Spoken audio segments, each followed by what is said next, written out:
Hey everyone, welcome back to another episode of the Healthy Hotline. Today I have a super special, incredibly great guest that's joining us.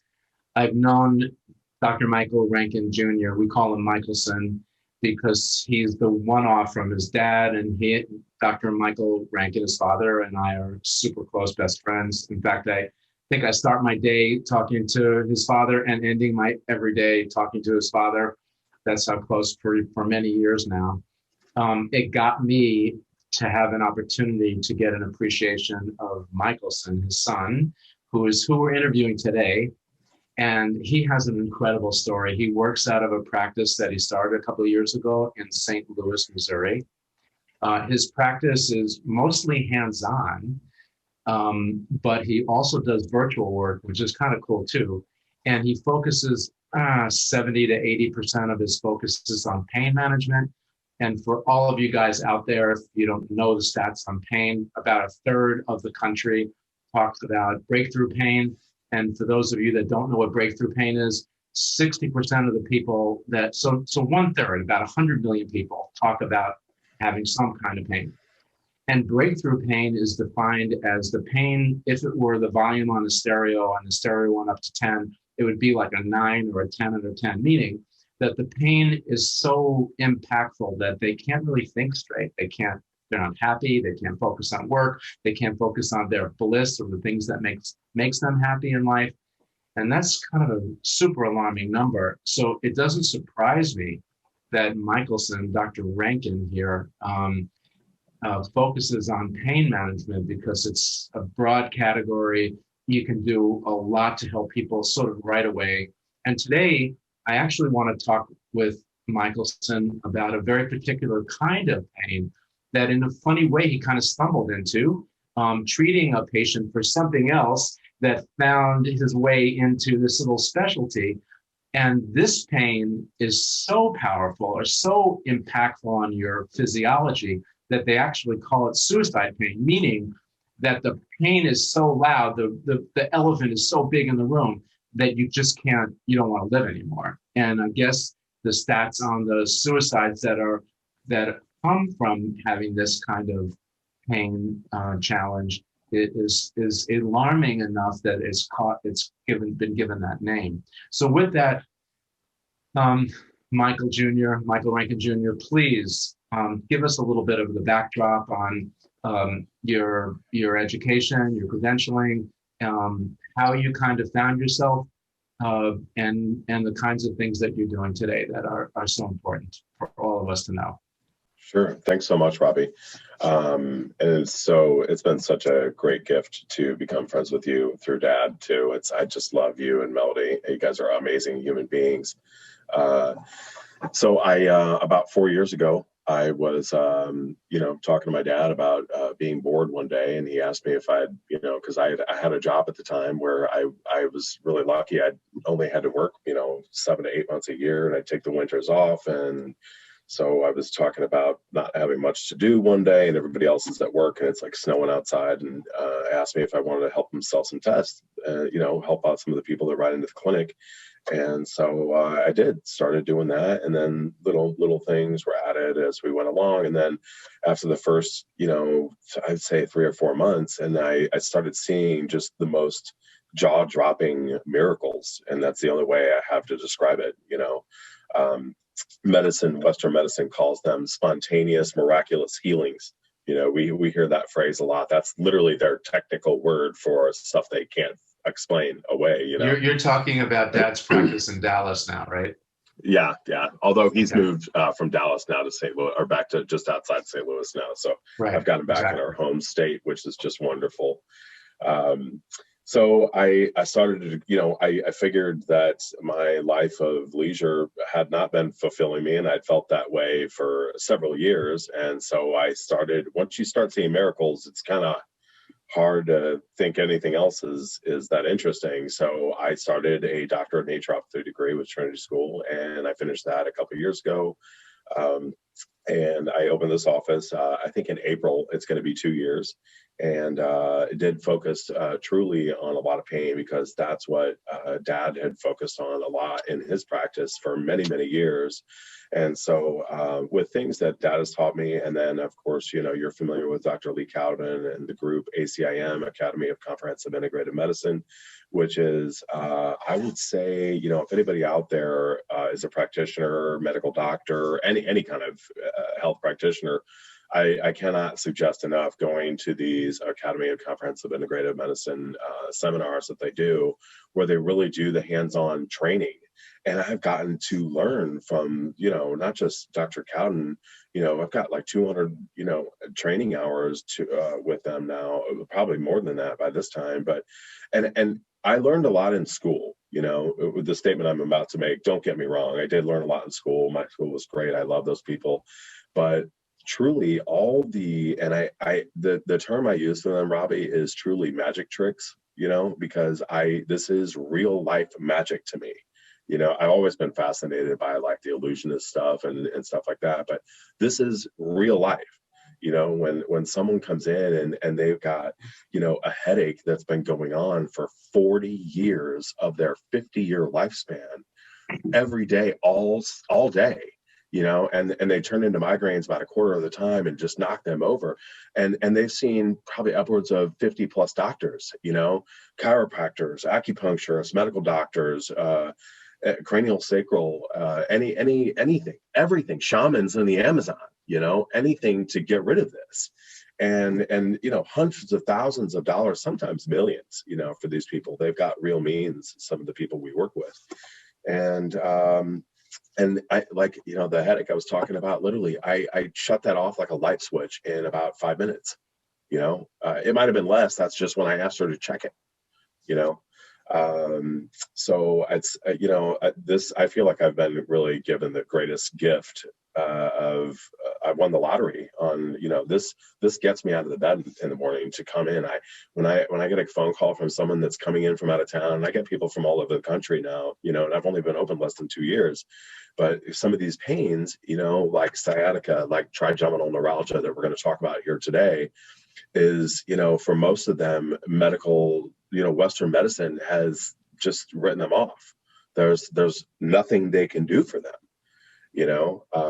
Well, traditionally, I'm sorry, just to cut in. I just wanted to say that traditionally, when the allopathic approach, the Western approach, has been, once you get the diagnosis or you get to relate to your practitioner what your challenge is, in this case, pain, if it's not a quick fix, the first go-to would be some kind of medication. And in the past, it was always an opiate. And the opiates are designed by the pharmaceutical companies that after around 2 to 3 days, about 72 hours, there are built-in biochemical reactions that create a craving, or in a sense, a small then become greater addiction to the opioids. And so that in itself is problematic, as we know. And also, I guess, because it became such an over-abused area of the amount of medications that were being dispensed, how they were being dispensed, and the amount of people that were getting, you know, addicted, that whole area of challenge. The insurance companies started shutting that area down, which actually is interesting to me on a couple of ways, because it's forcing that whole channel of people that are looking for solutions to come to address potentially the natural solutions, which is really your area. And so when you talk about magic, it's kind of funny because, you know, this area of energy medicine and using the techniques that you'll describe in a few minutes to help reorient your pain centers is really what I think is going to be the new trend in medicine in general. You're just ahead of the curve, like your dad. And so I respect you for taking a bunch of arrows, because this is an easy spot to be in. There's a transition of people that are used to the old methods of medical practices and now opening up their minds to new methods. And maybe it's being stimulated a little bit by the COVID scenario we're in now, because People have more time to investigate. People have more time to focus on it, and certainly they're confined within, not being able to travel or whatever their practices are in their communities, cities, or states. So with that, let's segue into talking about how you stumbled on, not necessarily the techniques, because you got the techniques. And miraculous is a better word for me.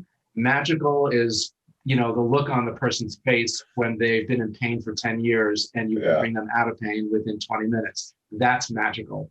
Yeah. The miraculous part, I have a theory that there's miracles that go on all around us and we just don't have our eyes open to them anymore. It's the more of the Western approach to medicine, cause and effect.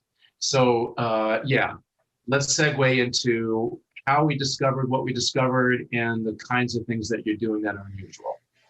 Okay, so we were, wanting to focus on trigeminal neuralgia, on this particular talk. I know because it is. I wanted to, in particular, be the first one because it is so extreme for people.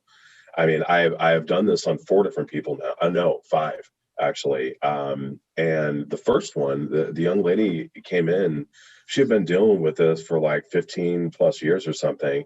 But she had actually had some other more life-threatening issues, some health issues like anaphylactic allergies and asthma that had killed her once already, and put her in the hospital dozens of times over, in the ICU over just a couple-year period. And so as I'm talking to her, and we had done the initial work that we were going to do, that I do for that type of thing, and then we're just talking as getting to know each other a little bit. And I said, so is there anything else that really might have been bothering you, that you might want to address while we've got a little time left? And she said, well, I've got this trigeminal neuralgia issue that's I manage with serious amounts of cannabis oil. That's really one of the only ways she was able to function through that. And she just, she was, said, and it's the same thing everybody says, but there's nothing you can do about that, and I was like, and I had no idea, I don't know if I can do anything. She was maybe, I don't know, under the first 10 people that I had ever worked on in this office. And so I was like, well, I mean, let's see, And so I used something called an Ecoscope, the energy correction device that we use, that we are able to travel with for people who can't, if we need to come to them, we can. But I just, I stuck this little probe on there and I started working the area a little bit and it was gone like 5-10 minutes later. And she's like, feeling around and, doing things that would get hurt and nothing. And this is nearly 2 years ago, because like I said, she was one of the first people called over a little over a year and a half, and still pain-free to this day with that particular issue. She's coming for other little aches and whatever here or there. That's totally. And how many treatments? So just one treatment? One. Robby, I did it for like 5-10 minutes at the I mean, we're going back almost 2 years, so I'm ballparking, but it couldn't have been more than 10 minutes. That's about all the time I had left, and it went away so fast that was it. Okay. And so another person had come in again for something else, and some back pain, I believe. And again, I got the, that's, I've got this, and it's, like the first one, it was like an 8 out of 10 pain every single day, all day, man. And then the next lady, it was around a 6, but it would spike. Hers was more of a rolling, and which is common, I mean, this affects, they say 1 in 15 to 20,000 people every single year. That is a lot of people, that again, this is suicide yes. Pain. It isn't. Yes. It's the amount of people it's affecting is a pretty high number, and the intensity of the pain isn't. I mean, people can have sciatica for 20 plus years, but it isn't going to cause them to jump off a bridge. That's right. That's what we're talking about here, which is a whole different animal. Yes. You mentioned Ecoscope, and you also mentioned, this trigeminal neuralgia.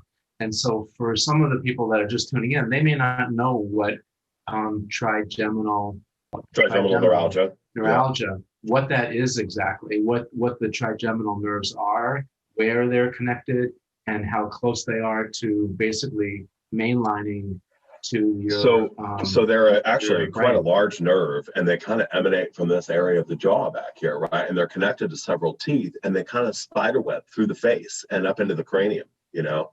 So Okay. you know, Western medicine, the most common, you know, how they say this comes about is that myelin sheath around these nerves gets constricted for some reason. It puts pressure on the nerve, and that might very well be, you know. I will say, and I said it like that, Robby, because I have found that, you know, I have been able to reduce this to nothing, literally to 0 point in every single person that's come through my office with a device. Now, I happen to know someone else, you know, trapped emotions cause these things to happen as well. As we know, that's kind of the root of a lot of chronic illness and pain, for that matter. I've seen that dozens and hundreds of times really by now. But a very dear friend of mine was, you know, young woman, has had 3 children, broken bones, had past a 6 millimeter, 8 millimeter kidney stone. So this young lady knows what pain really is, you know, understands what pain is. And she told me that she's driving along one day, literally, and boom, all of a sudden it felt like someone was taking a blowtorch to the side of her face. She just started screaming bloody murder, had to pull over to the side of the road, call an ambulance. You know, they bring her to the hospital. They couldn't diagnose it right away. And so they're giving her a morphine drip, which is not hardly making a dent.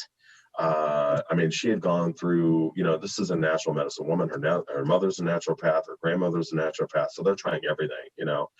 And so she got to the point where she was about to drill that hole in the side of the head and sever that nerve, where it does most of the time make your face completely numb for the rest of your life. And it only works for the pain, from what I have read and understand, about 30 to 40% of the time if you're lucky. So she had So gone in. you could take that therapy, have sever the nerve, and still not remedy the Yes, challenge that you're having. that's absolutely, and there's a very good chance that will happen, actually. Wow. Yeah. And So she the had, just tri real quick, she had done some emotional release work, had identified it was a trapped emotion in her colon, which is tied to the same tooth as the trigeminal nerve. She went and released that, and in 30 seconds, this 2.5, 3 month problem was gone. Okay. Again, super important information because, well, first off, you do emotional healing, and I know your dad specializes in that in his practice as well. And then the connection between being emotionally stuck or having a challenge emotionally, and how that affects us in our physiology. And it's all connected. And oftentimes, even in our clinic, we can see that we can heal them on a physical plane, but if we don't address the emotional content, then they're not really completely healed. And Yes. maybe what happens is that they go into remission of sort, pain goes away, and then it resurfaces 2 years later or 5 years later or something. It's not really fixed.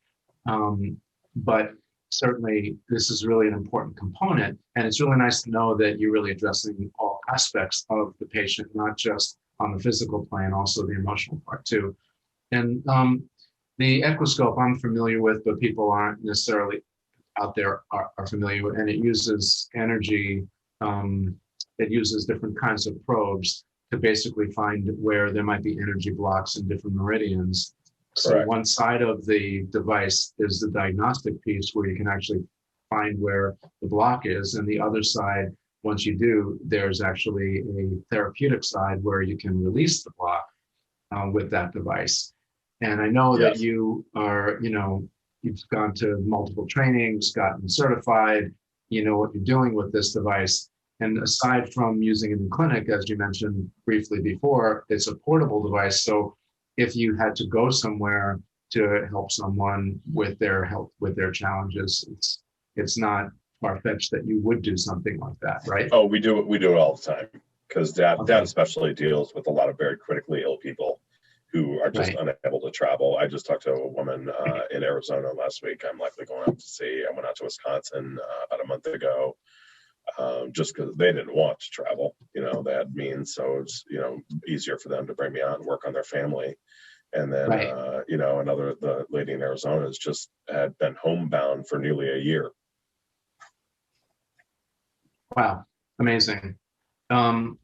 So the Ecoscope is just one of the tools in your toolbox. Yes. But it is one of your go-to ones.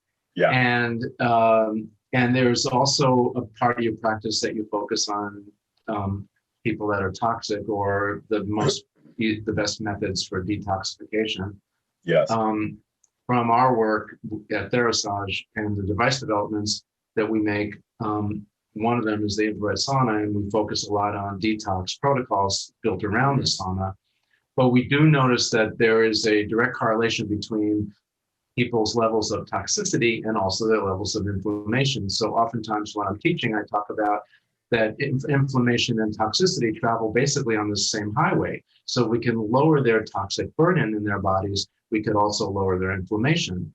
And that gives you as that gives you as a practitioner a lot of time then to work at some of the other root causes of what's causing the challenge for the patient. Because, for instance, like you could take them out of suicide pain in minutes.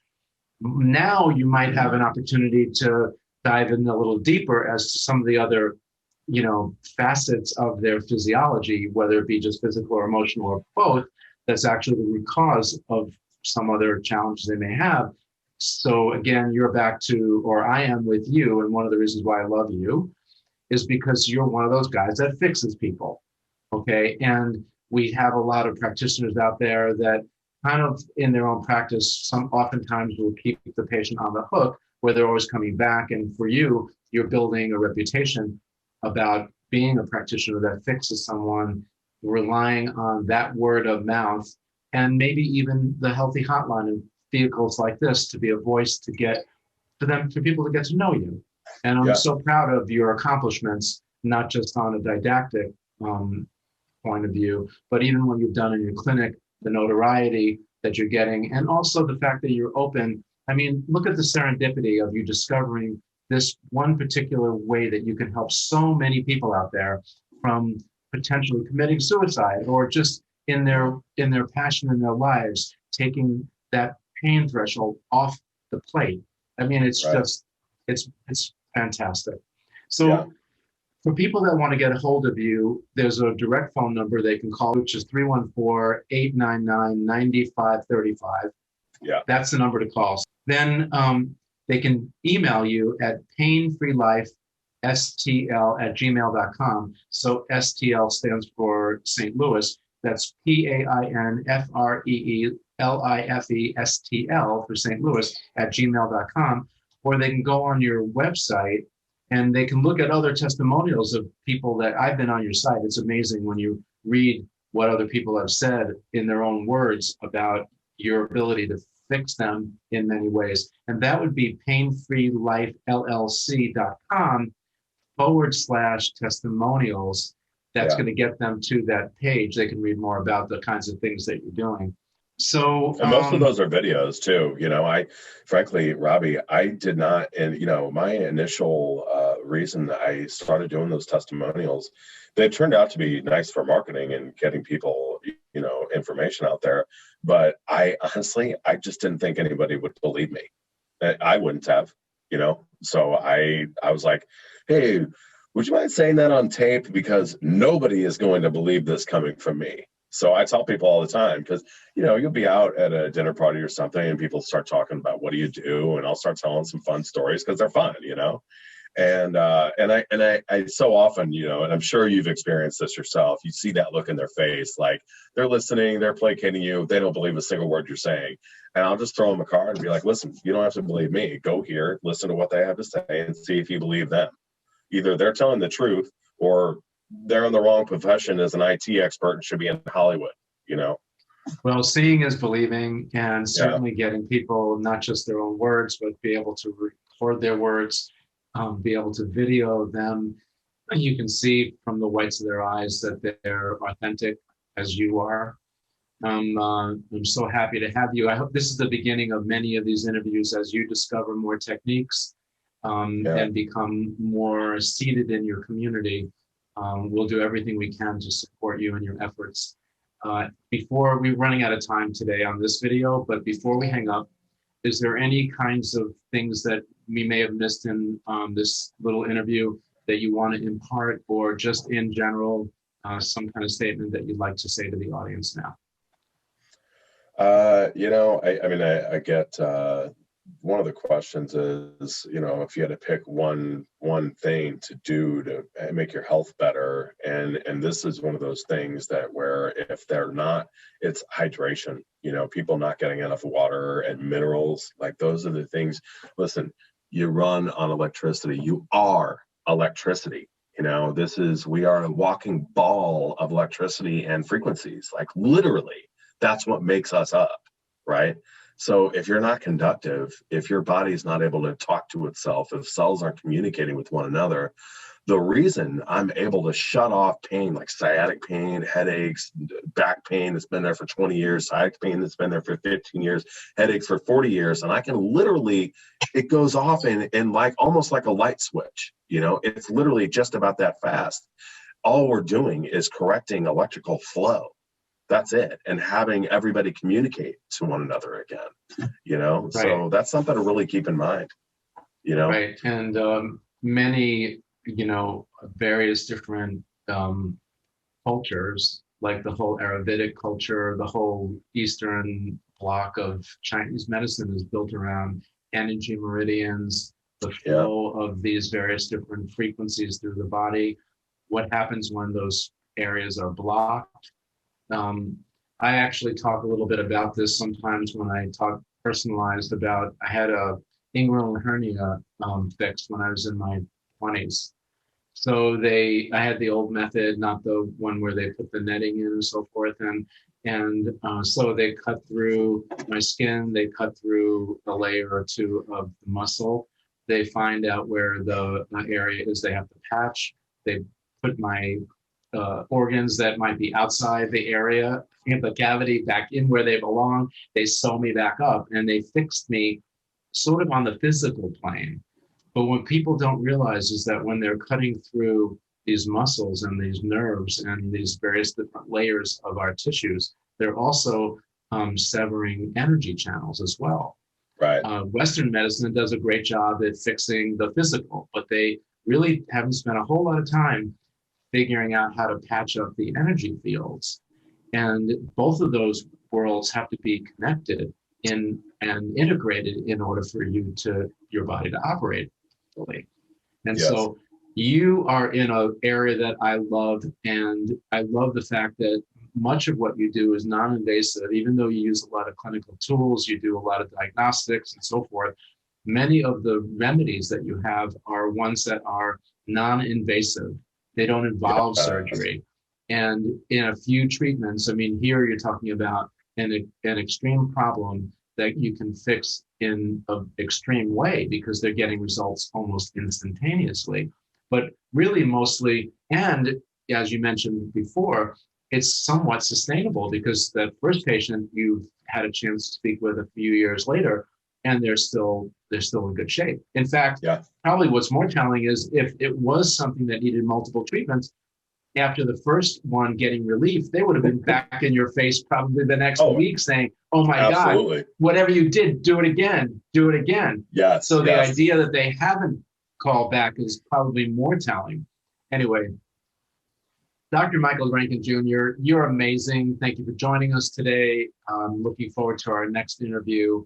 All you guys out there, make sure you get to know this guy because he's an up-and-coming superstar. And I just wanted to make sure that you had an opportunity to meet him today.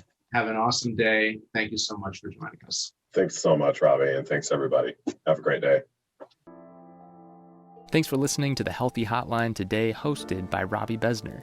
To learn more about Therasage, as well as get a discount on your next purchase for being a listener of the show, go to Therasage.com and enter Healthy Hotline at checkout.